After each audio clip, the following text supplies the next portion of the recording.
a spooky house, a waterfall and a battlefield. It's Tuesday the 9th of November 2021 and we're off again, this time to go and see somewhere called Burlesque In House, which Mandy will explain to you when we get there. But we're lucky today, we have some clouds, quite a lot, but also quite a lot of blue sky. Here we go alongside Lochy, on our way once again to Port Augusta, but then we're going to turn off to the uncommon side of Loch Ness. Here we are at Port Augustus once again, but this time we're going to turn off the A82 and head along the southeast coast of Loch Ness.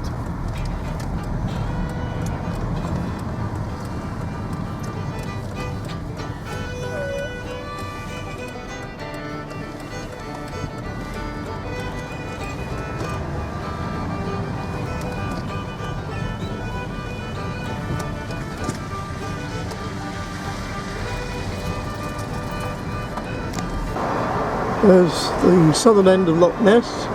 You get an impression of the Great Glen there. On this side the road takes us quite a long way up the mountains, looking down on the loch. Climb to over 900 feet above sea level, and there's a little loch up in the mountains. Still a single track road with passing places. We've now climbed to well over 1,000 feet. And I can hear people in the Americas and other parts of the world saying, 1,000 feet? We got molehills bigger than that. Anyway, we're still climbing some more yet. This is the summit. The views are spectacular.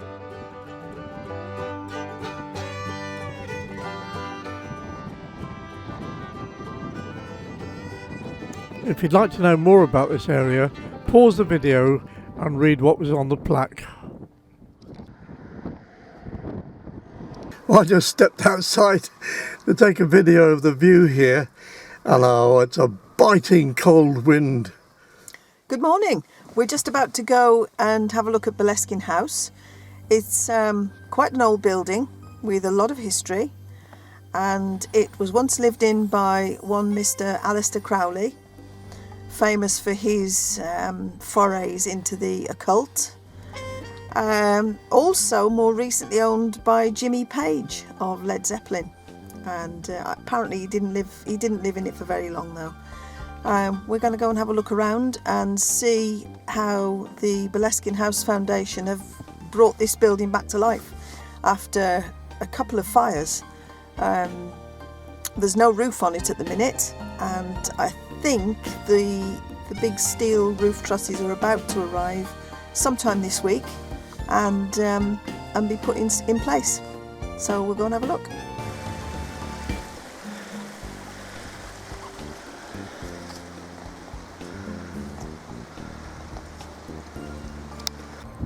Well, there's the house as it stands today, overlooking Loch Ness. What a place. There's some of the timbers that came out of the fires, or one of the fires. There's going to be some place when it's done. And there's the back of it. Enormous amount of work to be done. It was quite difficult for the foundation to get planning permission, because the Highland Council seemed to think that people might be coming here to use it as a place for occultist behaviour and the dark arts, and they didn't want to upset the locals, so there was quite a push to get the planning permission, and I took part in that. A number of us wrote letters, and finally planning permission was granted, so it's really good to see the progress. Fantastic job. Down there, just across the road from the Burlesque In House, is an old graveyard. We're going to go down there now. Here's the graveyard, and there is a macabre story about it. In the corner of the graveyard, there's this little compound here, and there is a memorial to And Mandy's going to tell you all about it. This is a memorial to Simon, the 12th Lord Fraser of Lovat, and all of his family. But there's an interesting story attached to Simon, because he was beheaded on Tower Hill in 1747 following the Jacobite rebellion. And he was so hated by so many for his part in the rebellion that an enormous viewing platform was built for the people to watch him being beheaded. So he's taken up onto the platform, and the executioner's standing there with the axe at the ready to take his head off.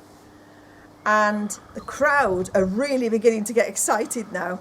They're jumping up and down, they're cheering, they're waving, they're making so much noise, they're stamping their feet, because let's face it, it was it was better than the telly in those days. That's all they had. And as the executioner lifted his axe, and the crowd really, really went mad and wild, and they jumped up and down, and as they jumped up and down, the platform began to creak and split, and it began to collapse.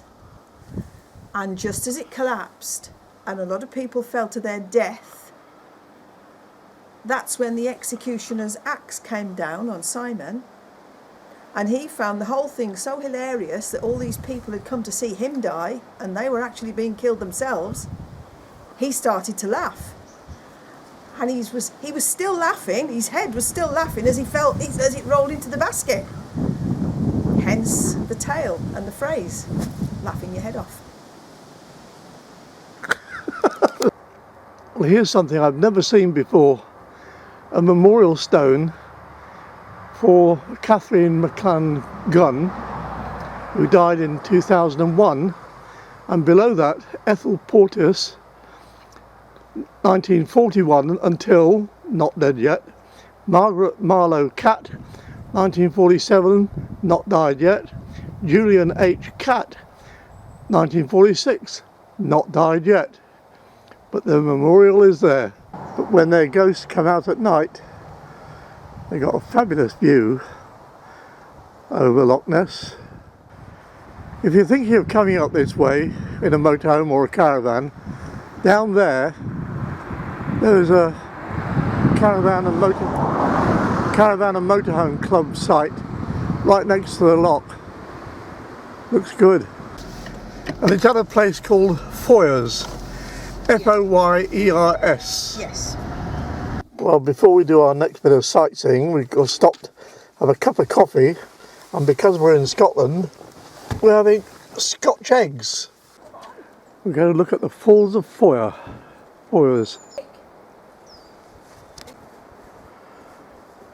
Well, it's a long way down. We're still going down, and still more going down. It's a long, long way. And down there is the gorge that the falls fall into. Well, down there is the upper viewpoint, which is where I'm going to go, because otherwise it's down a lot further, and I got to think about walking back up. Well, there they are. Looks as if I haven't got the tap turned fully on today. It's a long drop down there, and I think there must be another waterfall down the bottom there. Well, now we start the long haul back up there. Oh dear. Never mind, take it slowly.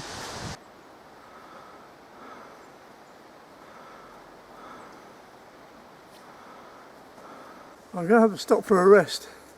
When we get back to the car, we're going to a place called Culloden.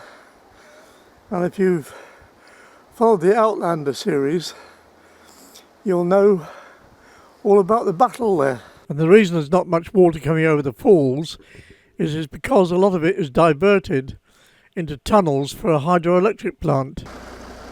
Well, the sat-nav's been set for Culloden, and we're down by the shores of Loch Ness with 20 miles to go. And then we're going through Inverness. Well, this is where the Battle of Culloden took place. happened at the battlefield. The Battle of Culloden was the final battle between the English and the Jacobite rebellion, and it took place on the 16th of April 1746, just after breakfast, because they wanted to make an early start. There were about 7,000 people in the British Army and about 6,000 people in the Scottish Army, and it was a complete and utter defeat for the Jacobites, who lost between 1,500 and 2,000 of their soldiers, killed or wounded, and the English lost about 300 killed or wounded. It was a nasty do, especially for the Scots. This is the field where the battle actually took place. All those people killed, wounded. It appears that these stones here and the mounds are the graves, probably where they fell. They're for each clan. And they're for the clans, the Camerons, Spin, Bachan, McLean. And here we have Macintosh, and here a cairn.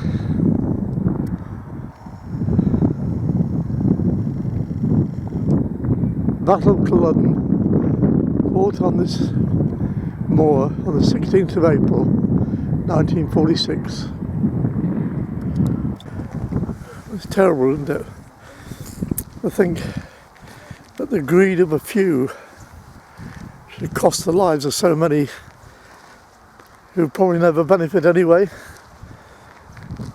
and probably never wanted to fight in the first place. What's the matter? The human race. Stupid animals. We've walked around the battlefield and we're back in the car, and we're going to head now to Inverness and then back to the static caravan, because the light is fading and we got rather wet when it started to rain. To complete our trip today, we're going to go back down by the A82, but on the way there we're going to pass through the city, used to be a town, now the city of Inverness. And that will mean that we will have circumnavigated Loch Ness, which is 23 miles or 37 kilometres long and 788 feet deep, which is 240 metres deep. Look very large and modern. City centre, A82, this lane, that's fine.